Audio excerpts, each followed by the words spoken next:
আসসালামু আলাইকুম। আসলে সুন্দর করে কথা বলা সবারই উচিত।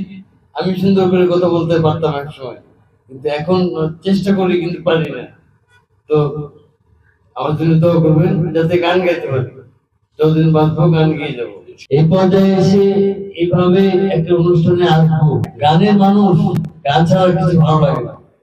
গান গাইতে ইচ্ছা হয়, কিন্তু যদি সুস্থ হয়ে গাইতে পারি তবে ভালো, আর অসুস্থ হয়ে গাওয়ার ইচ্ছা নেই। বর্তমান শারীরিক অবস্থা আগের থেকে একটু ভালো আছি, তবে ফ্লুয়েন্টলি কথা বলতে পারছি না এখনো। ভালো চিকিৎসা হলে ভালো হওয়া সম্ভব, হয়তো আল্লাহ যদি মানে সেই তৌফিক দান করেন।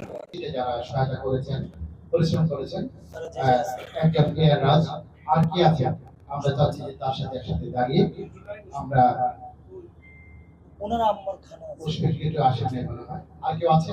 হ্যাঁ হ্যাঁ, যারা যারা ছিল ওখানে আছে, চলে আসেন, আমরা তার সাথে একটু দাঁড়াই এবং আমরা এই গানটি এখনই আমরা শুভ মহরত করবো।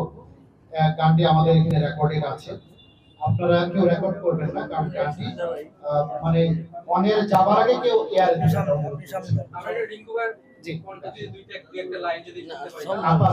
ডাক্তারের নিষেধ আছে, গানের যে সুর, তার যেহেতু ব্রেন স্ট্রোক, ডাক্তারের নিষেধ আছে।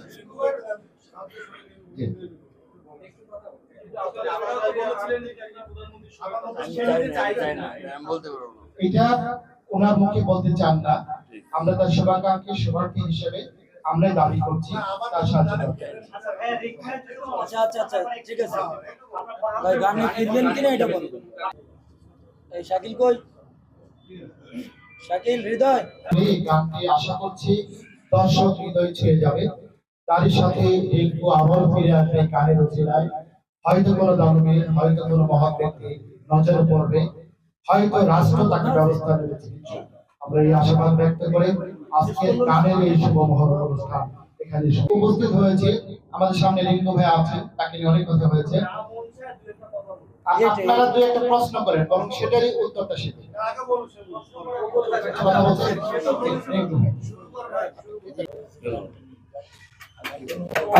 আমি আপনাদের হয়ে প্রশ্ন করি, জোসনা বিলাস গানটি 4 বছর পর একটা অনুষ্ঠানের মধ্য দিয়ে অন এয়ারে যাচ্ছে, সারা বিশ্বের বাঙালি তারা আপনার গানটা শুনতে আশা করছি।